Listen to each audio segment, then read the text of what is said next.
नमस्कार. रयतेचा राजा छत्रपती शिवाजी महाराज डॉक्टर बाबासाहेब आंबेडकर यांना विनम्र अभिवादन करतो. आज उद्याचा दिवस गेल्यानंतर परवा आपल्याला मतदान करायचं आहे आणि या काटोल नगरीचं त्या ठिकाणी भवितव्य आपल्याला ठरवणारी ही निवडणूक त्या ठिकाणी आहे. आता ज्या ठिकाणी ज्यांनी आपल्याला मार्गदर्शन केलं ते सनीजी उमर, हेमलतभाऊ रेवतकर, अयुबभाई पठाण, आमचे संदीप भाऊ सरोदे, मंचेगाव आपल्या उमेदवार कल्पनाताई आणि सगळे 25 नगर परिषदेमध्ये उभे असलेले आमच्या भगिनी बांधव, मंचेगाव उपस्थित सगळी सन्माननीय मंडळी, माझ्या समोर बसलेले सगळे मित्रतुल्य मंडळी, वडीलधारी बांधव, आमच्या लाडल्या बहिणी, उपस्थित मित्रांनो,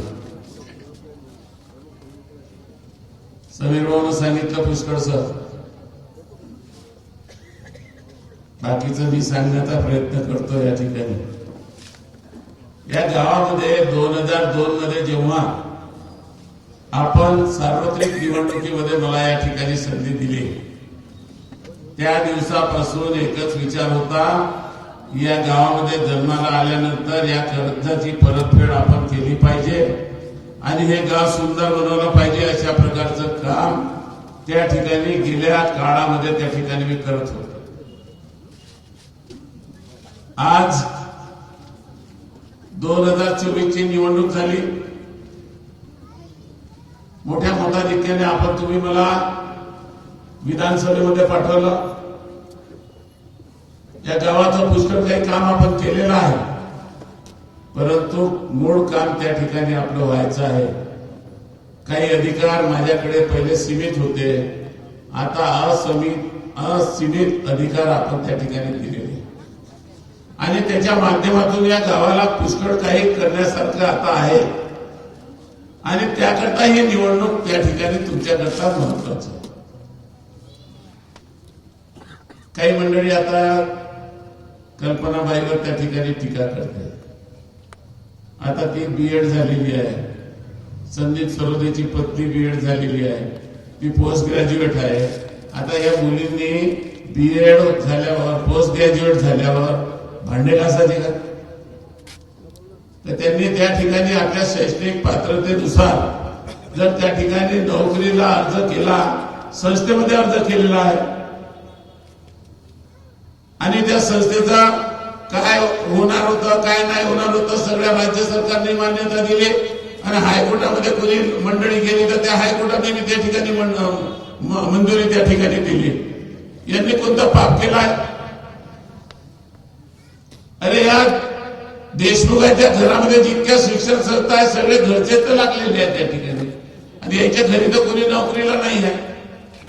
मग मुलाबाळांना कुठं पोसाचे? राजकारणामध्ये काय वरतून पडणार आहे का? परंतु टीका करायची, लोकांना बदनाम करायचा, समीर उमप असा, समीर उमप तसा. 20 वर्ष हा माझ्यासोबत त्या ठिकाणी राहते. लहानाचा आता मोठा झाला आणि मलाही असं वाटलं या ठिकाणी की मला ज्यांनी त्या ठिकाणी मदत केली त्या कार्यकर्त्याला त्या ठिकाणी संधी दिली पाहिजे. पुष्कळ लोकांनी तिकिटा मागितल्या होत्या. आमच्या दिनेश भाऊनं त्यांच्या पत्नीसाठी मागितली होती, आमचे नितीन भाऊनं त्यांच्या पत्नीसाठी मागितली होती. पक्षाने निर्णय केला की समीर भाऊच्या कल्पनाताईला त्या ठिकाणी तिकीट द्या. तिकीट दिला, विषय संपला. उमेदवार दिले, उभे झाले. तुम्ही आपलं काम सांगा, अजेंडा सांगा ना, काय करणार गावासाठी? कोणता मुख्यमंत्री तुमच्या संघ आहे, कोणता पालकमंत्री तुमच्या संघ आहे, कोणते प्रधानमंत्री तुमच्या संघ आहे? सांगा तर. निवडून द्या, निवडून द्या. कशाला निवडून द्या? ठाकूर लोकसंघ आहे, हे लोकसंघ आहे, कायले ठाकूर लोकसंघ आहे? अरे ज्या पक्षानं मला त्या ठिकाणी एवढं मोठं केलं, एवढा मोठा आमदार बनवला, एका परिवाराच्या सदस्याला पडल्यानंतर दुसऱ्यांदा उमेदवारी दिली, या पक्षाची बेईमानी करणं हे ठाकूर परिवाराच्या रक्तामध्ये नाही आहे. त्या ठिकाणी वल्गना करायच्या आता कसं आहे सगळे लोक कीर्तन करायचं तर मग त्याच्यामध्ये सगळ्या प्रकार त्या ठिकाणी असला पाहिजे. कधी शिवा द्यायच्या, कधी पाया पडायचे, कधी वेगवेगळ्या पद्धतीनं कार्यक्रम करायचा. फक्त सत्तेसाठी एक पद नगराध्यक्षाचं मिळालं पाहिजे, त्याच्यासाठी इतकं काही उदारता दाखवायची. पालकमंत्री महाभाऊ आहे, मुख्यमंत्री नातेवाईक आहे, नातेवाईक आहे, मुख्यमंत्र्यांनी काही रात्रीचं काही हे झालेलं आहे का? तर तुम्हाला आता पक्षाचे कार्यकर्ते सोडून आता तुम्हाला मदत करायला निघाल, मला काही समजलं नाही. कशा पद्धतीनं तुम्ही त्या ठिकाणी विचार करणार? अरे बाबा, या गावामध्ये पुष्कळ काही करायचं आहे, या गावाने मला दिलेलं आहे, त्याची परतफेड करण्याची वेळ आली. ते व्याजासकट या ठिकाणी मला परत करायचं आहे. चांगली हे नदी आहे या ठिकाणी. अरे बेरोजगाराला काय टपरीवाल्याला 5,000 रुपये म्हणजे काय टपऱ्या देतात? 50,000 रुपयाच्या टपऱ्या मी त्या ठिकाणी सगळ्यांना या ठिकाणी बांधून देणार आहे. फळेवाले असलो किंवा रस्त्यावर त्या ठिकाणी उभे असणारे असो, तुम्ही काय देणार आहे? माझ्याकडे सरकार आहे, केंद्राच्या योजनेमधून पैसा येते, राज्याच्या योजनेमधून पैसा येते. महिलांच्या हाताला काम द्यायचं आहे. 25 बचत गटांना आता 1-1 लाख रुपये त्या ठिकाणी या आचारसंहिता संपल्यानंतर देणार, त्यांच्या हाताला काम देणार. भारतीय जनता पार्टीनं लोकांना त्या ठिकाणी समावून घेतलेलं आहे. वेगळ्या पद्धतीनं सगळ्या समाजाला घेऊन चालण्याचं काम हे भारतीय जनता पार्टी करत आहे. तुम्ही देणार काय? मला या नदीचं त्या आता 25 वर्ष झाले, या आमदारांना काय दिवे लावलं हो? शेतकऱ्याचं भलं केलं, बेरोजगाराचं भलं केलं, कुणा एखादं स्मारक उभं केलं, कुणा एखादा कारखाना आणला, गृहमंत्री झाला. महाराष्ट्राचे पोलीस यायच्या भोवताल फिरत होते, शालूट दे, त्यात पोलीस यायला 6 महिने त्या ठिकाणी ठेवून देते. काय करणी केली तुम्ही? काय नाव कमावलं महाराष्ट्रामध्ये? 25 वर्ष काम नाही केलं. शेवटच्या दिवशी स्वतःच्या माझ्यावर दगड फोडून घेतला, सगळ्या डोकस फोडून घेतला, मार रक्त दाखवलं, मार महाराष्ट्राला दाखवलाय. वर्तमानपत्रामध्ये दाखवत फिरले त्या ठिकाणी, बाबा मार डोकस फोडून दिलं, मावर हल्ला झाला. कायचा हल्ला झाला? एवढा मोठा दगड तुमच्या डोक्यावर दिला असता तर माणूस कुठं राहणार आहे भाऊ? पण वंदना करायच्या, खोटा बोलायचं हा धंदा झालेला आहे. आणि यांच्या तब्येत खराब झाली होती त्यावेळेस, घाबरून गेले होते. काय करू काय नाही, काय करणार आहे? लोकांना 25 वर्ष सतावलं म्हणून लोकांनी तुम्हाला त्या ठिकाणी देणं दिलं. माझ्यासारख्या कार्यकर्त्याला या ठिकाणी संधी दिली. संधी दिल्यानंतर मुख्यमंत्र्यांकडे गेलो. पहिल्याच अधिवेशनामध्ये प्रश्न मांडला, माझ्या भागाच्या बेरोजगाराला काम देण्याकरता उद्योग कसा आहे? मुख्यमंत्र्यांकडे 2 वेळा गेलो, 3 वेळा गेलो. 4थ्या वेळा मुख्यमंत्र्यांनी बोलावून घेतलं. या दोघांना त्या ठिकाणी मुख्यमंत्र्यांकडे घेऊन गेलो. यांना भरोसाच वाटत नव्हता. मुख्यमंत्री म्हणाले रिलायन्स कंपनीचा कारखाना मी काटवला देणार. 5,000 कोटी रुपयाचा कारखाना या ठिकाणी दिला. बेरोजगाराच्या हाताला काम मिळेल. 4,000 युवक त्या ठिकाणी काम करतील. दारू पोरं त्या ठिकाणी गावामध्ये फिरून राहिल्या. कशा करता? हे कधीतरी हे करण्याचा प्रयत्न केला आहे का तुम्ही? प्रयत्न करायचा नाही, बोलायचा नाही. काल परवा मी त्या ठिकाणी मुख्यमंत्री साहेबांकडे गेलो. माझ्या IDPचं त्या ठिकाणी साहेब प्रश्न सोडून द्या. त्यांना कितीतरी वर्ष, 40 वर्ष झाले, 50 वर्ष झाले त्यांना त्या ठिकाणी IDP स्कीम मध्ये प्लॉट दिले. मालकी पट्टे देऊन टाका साहेब. कसे द्यायचे? मी अर्धा तास त्यांच्यासोबत चर्चा केली. मुख्यमंत्री साहेबांनी सांगितलं की या स्कीम मध्ये आपल्याला कायदा बदल करून काटोल नगर परिषदेसाठी विशेष बाब म्हणून त्या ठिकाणी पट्टेवाल्यांना मालकी पट्टे देऊ त्या ठिकाणी, अशा पद्धतीचा त्यांनी सुतोवाच केला. स्वतः बोलले मुख्यमंत्री. आणि हे सांगते नावटंकी करते. अरे मी ज्या गावामध्ये जन्माला आलो त्याच्यासोबत नावटंकी करून काही साला करता जायचं आहे का? हा, मला या गावामध्ये मरायचं आहे. मला लोकांनी खांदा द्यायला पाहिजे. याच्यासाठी आहे का? मी जे बोलणार आहे ते करणार आहे. या गावासाठी करणार आहे, या क्षेत्रासाठी करणार आहे. या निर्वाचन क्षेत्राला, शेतकऱ्याला सुखी करण्याकरता करणार. हे अंतर कमी झालं पाहिजे. कुठेतरी आमदार मोठा वाटत होता, सगळ्यांना वाटत होतं का या आमदार खूप मोठा आहे, खूप मोठा साहेब आहे. त्यांनी हे अंतर 4 वर्षामध्ये कमी करणार. सामान्य माणसाचं आणि माझ्यामध्ये काहीच फरक नाही, हे कर्तृत्वानं दाखवून दिलं. बांधवांना जरा विचार करते. माझी विनंती आपल्याला, खूप काही करायचं आहे या निर्वाचन क्षेत्रामध्ये. आणि खूप मोठी संधी आहे. देशाचे पंतप्रधान या सगळ्यांना घेऊन चालण्याचं काम त्या ठिकाणी करतात. घरं बी द्यायचं, त्या ठिकाणी शौचालय बी द्यायचं, त्या ठिकाणी तिला गॅस बी द्यायचं, बिमार झाला तर आयुष्यमान दे, राशनच्या दुकानातून अनाज बी दे, एसटी मध्ये जात असेल बाईक तर तिला अर्धी तिकीट बी दे, पोरगी जन्माला आले असेल तर तिला मॅट्रिक पद्धत दिल्यानंतर 1,00,000 रुपये बी दे, सगळं काही दे. आणि इकडे 1,500 रुपये बी दे. लाडल्या बहिणीच्या खात्यावर पैसे जाऊ दे. तिजोरीमध्ये एखादा विकासाचं काम कमी झालं तरी तिच्या संसारामध्ये त्या ठिकाणी अडचण येऊ नये म्हणून लाडल्या बहिणीची योजना काय नाही देऊन राहिलं सरकार. इकडे अडचणीमध्ये आला, अतिवृष्टी झाली, 35,000 कोटी रुपये त्या ठिकाणी ठेवले. काटोल निर्वाचन क्षेत्रामध्ये 57 कोटी रुपये त्या ठिकाणी शेतकऱ्याच्या खात्यावर टाकले. काय नाही करून राहिलं सरकार. जून महिन्यामध्ये जे शेतकरी गरीब आहे, ज्यांना आता कर्ज देता येत नाही, त्या जून महिन्यामध्ये आमचा मुख्यमंत्री महोदय सगळ्याचं कर्ज त्या ठिकाणी शेतकऱ्याचं माफ करणार. वेगळ्या पद्धतीचं राजकारण करण्याकरता हा महाराष्ट्र निघालेला आहे. दूरदृष्टी ठेवणारा मुख्यमंत्री मिळालेला आहे. आणि म्हणून मला माझी विनंती आहे तुम्हाला सगळ्यांना, या ठिकाणी असलेल्या सगळ्या बांधवांना, भगिनींना माझी विनंती आहे. एक दिवस तुमच्या समोर आलेला आहे. या निवडणुकीला मजाकीमध्ये पाहू नका. हे संधी आलेली आहे, अशी संधी येणार नाही. 25 वर्ष जो ज्यांना काही केलेलं नाही ते 5 वर्षामध्ये करून दाखवणार तुम्हाला. या शहराचा चेहरा मुंगाबद्दल चेहरा राहणार. या नदीला, या जाम नदीपासून त्या ठिकाणी हेटीपर्यंत पूर्ण एक चांगली चौपाटी निर्माण करणार. 100-200 बेरोजगार त्या ठिकाणी टपरी लावून त्या ठिकाणी आपला रोजगार करणार. वेगवेगळ्या पद्धतीने काम करता येते. मनामध्ये कल्पना नसल, यायला संडास दिसते, कोणी काय संडासामध्ये काय गेला तितकं दिसते, नाही तर मग कुठं आता काय मी याच्याबद्दल बोला. याचा परिचय देणं म्हणजे काही समीर बाबत चांगला देऊ शकते, हे संदीप भाऊ देऊ शकते, पण मला या भानगडीत नाही पडत. मला या गावासाठी काय करायचं आहे ते सांगलं. चंडिका मातेचं मंदिर आहे, पुरातनचं मंदिर.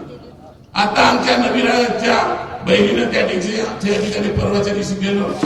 ताई म्हटलं हे जमीन आपल्याला मंदिरासाठी द्यायची.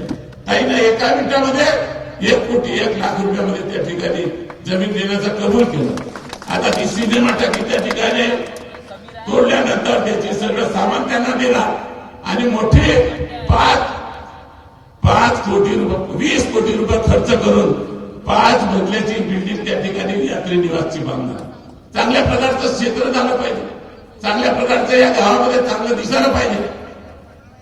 60-70 कोटी रुपये खर्च करून आता 25 एकरामध्ये त्या ITIच्या बाजूला मी चांगलं क्रीडा संकुल बांधणार. या गावातल्या पोरांना त्या ठिकाणी या पिढीला चांगले खेळाचं मैदान भेटलं पाहिजे. चांगल्या प्रकारच्या सगळ्या स्पर्धा त्या ठिकाणी झाल्या पाहिजे. हे करण्याकरता आहे. चांगल्या शाळा झाल्या पाहिजे. कॉन्व्हेंटमध्ये चांगली सुधारणा करून मॅट्रिक पर्यंत त्यांना शिक्षण देता येईल का याचाही विचार त्या ठिकाणी गरिबांसाठी त्या ठिकाणी करणार. कन्सेप्ट सांगितलं त्या ठिकाणी काय केलं होत्या कन्सेप्टच्या कार्यकर्त्यांनी. एका गरीबाचा फारेशोधी कर्मचाऱ्याचा पोरगा एवढं मोठं काम करते, त्या ठिकाणी कोणाला डॉक्टरमध्ये ऍडमिशन भेटते, कोणाला IIT मध्ये ऍडमिशन भेटते. काय वाईट केलं होतं? दिल्लं बंद करून आणि स्वतःच्या पायावर तिकडे कन्सेप्ट सुरू केलं. 3-3 लाख रुपये 4-4 लाख रुपये नागपूरला द्यावं त्या विद्यार्थ्यांना द्यावं लागते. इथं 1.5 लाख रुपयामध्ये त्या ठिकाणी शिक्षण भेटत होतं. काय गुन्हा केला होता त्यांनी? पण आपल्या मनाचं असलं ते बोलायचं आणि मनाच्या विरोधात असलं त्याला लंब करायचं. हे धंदे या गावामध्ये करत आणलेले आहे. मी आपल्याला शब्द देतो, या गावामध्ये मला पुष्कळ काही चांगलं करायचं आहे. माझी हात जोडून विनंती आहे तुम्हाला सगळ्या, तुम्ही उद्याचा दिवस दौडू नका. एक दिवस मेहनत करा. तुम्हाला या 5 वर्षामध्ये या काटोलचं स्वरूप त्या ठिकाणी महाराष्ट्रात अतिशय सुंदर शहर तुम्हाला पाहाव्यास मिळणार. त्या महाजन आता म्हणत होता आमचा आमदार 24/7 उपलब्ध आहे. आता मी 24/7 जसा उपलब्ध आहे महाजन, त्याच पद्धतीने आता तुमच्या कार्यकालामध्ये, कल्पनाच्या कार्यकालामध्ये या शहराला आता 24/7 पाणी देणार. कुणाला सकाळी नळ येते, कुणाला दुपारी नळ येते, कुणाला 4 वाजता नळ येते. हिची ब्रेक ड्युटीवर जाऊ, कधी तर पाणी देऊ, अशा प्रकारचा जो विचार होते तुमच्या मनामध्ये आता 24 तास नळाची टोटी उघडा, पाणी घ्या आणि आपलं घरचं काम करा. याकरता काम करणार 8 महिन्यामध्ये.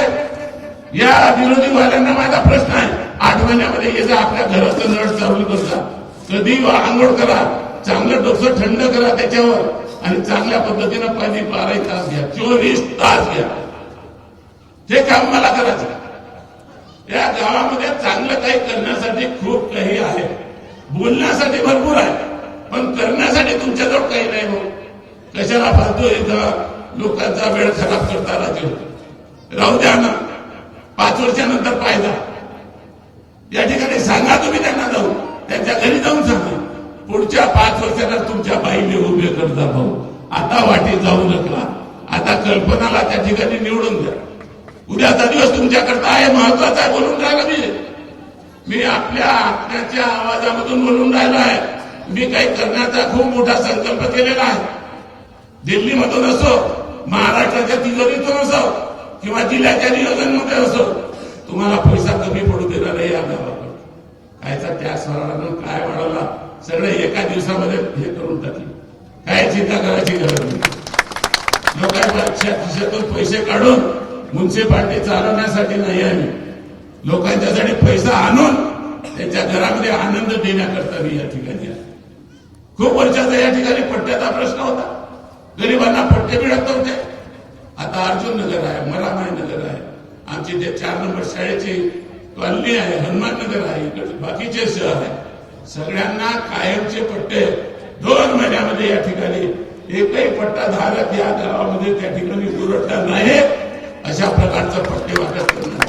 फक्त पट्टे वाटपच नाही करणार, तर त्यांना हक्काचं पंतप्रधान आवास योजनेचं घरही देणार, त्याला चांगल्या सुविधा बी देणार. त्याच्या घरावर सोलरचं त्या ठिकाणी युनिट बी लागणार आहे फुटाचं, आणि त्याला मोफत वीज त्या ठिकाणी उपलब्ध करून देणार.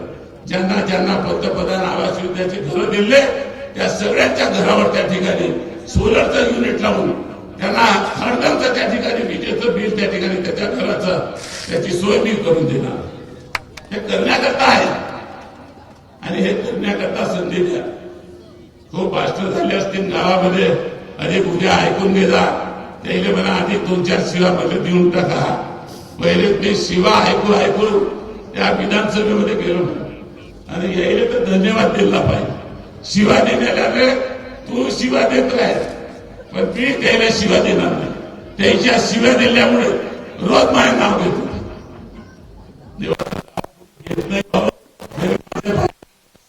माझ्या नावाला करत होते, शेवट मी माझ्या नावाला करत होते, आणि आज मी विधानसभेमध्ये गेलो हे तुमच्या आशीर्वादाने. तुम्ही मला त्या ठिकाणी पाठवलेला आणि म्हणून मी तुमच्यासाठी मला करायचं. जरा पाहतं, जरा 5 वर्षामध्ये काय मजा दिसते तुम्हाला या निर्वाचन क्षेत्रात. शेतीला 2 वेळचं पाणी दिल्याशिवाय थांबणार नाही. जसं बुंदेलखंडला ड्राय झोन होता, पंतप्रधानांनी विशेष पॅकेज दिलेलं होतं, त्याच पद्धतीचं पॅकेज या निर्वाचन क्षेत्रासाठी आणणार. सिंचनासाठी वेगळं पॅकेज आणणार आहे. पंतप्रधानाचं घर सुद्धा त्या ठिकाणी सोडणार नाही हे सांगण्याकरता मी या ठिकाणी आलो. मी फार हट्टी माणूस आहे. ते काम हाती घेईल त्याला केल्याशिवाय थांबणार. आणि बरोबर माझी हात जोडून सगळ्यांना विनंती आहे, खूप काही करायचं आहे मला. या गावाला चांगलं करू द्या एकदाच. या 5 वर्षामध्ये कुठेही कोणाचं नाव घेऊ नका, कोणाला शिवा देऊ नका. माझी त्यांना विनंती आहे की बाबा थांबा, मग पुढच्या वेळेस आता तुम्ही पाहत राहील. पण यावेळेस आता या ठिकाणी ही संधी दवडू नका. चांगलं वातावरण आहे. देशाच्या केंद्राचे सगळे मंत्री त्या ठिकाणी ओळखतात. त्यांच्याकडे जी फाईल घेऊन जाईल ती वापस गावाकरता येणार नाही. मुख्यमंत्री कधीही माझ्या अर्जाचा त्या ठिकाणी सिरियसनेस घेतात, त्याच्यावर सही करून मला त्या ठिकाणी मंजुरी देतात. पालकमंत्री सोबत माझे जुन्या सखी असल्यामुळे त्यांच्यासोबत भांडणही करतो आणि पैसे घेतो. आणि म्हणून बांधवांनो, ही संधी तुमच्याकरता आहे. मला काही नाही करायचं. मोठे नाही ना वाटते नाही, काय आहे माझा संसारच तुम्ही आहे. त्या गावाचा माझा संसार, हे गावात माझा आहे. आणि या गावाने इतकं दिलेलं आहे की ते मरून मी फेडू शकत नाही. पण मला त्या पहिले सगळं काही करायचं आहे. हे करण्याकरता संधी द्यावं.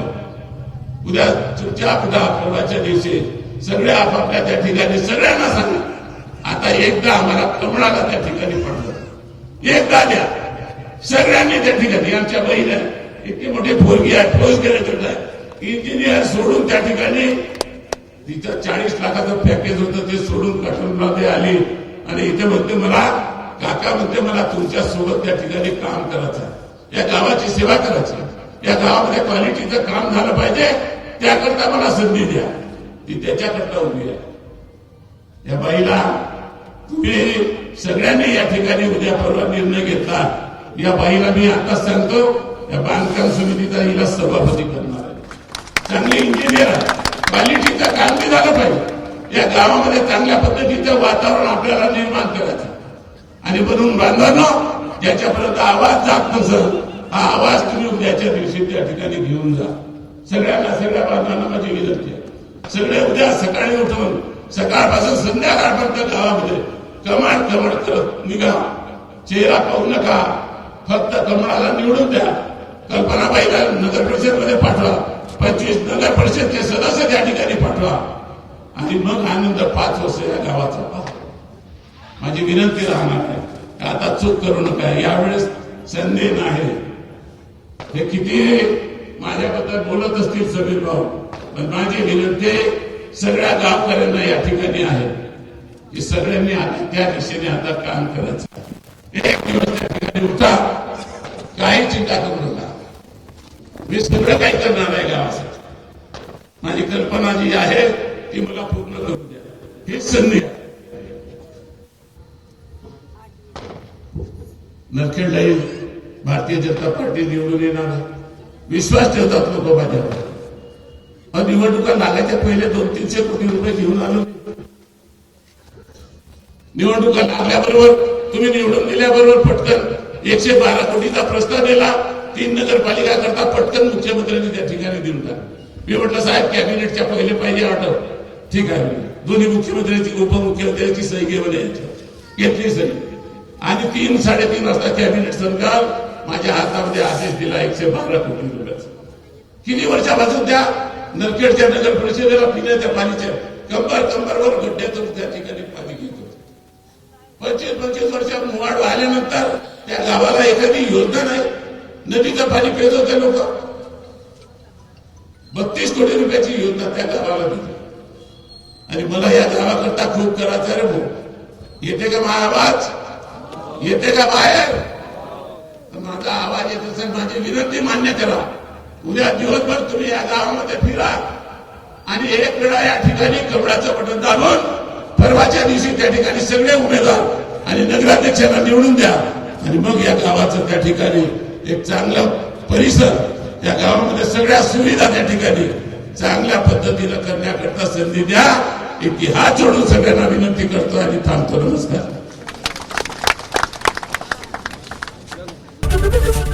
एबीपी माझा, उघडा डोळे बघा नीट.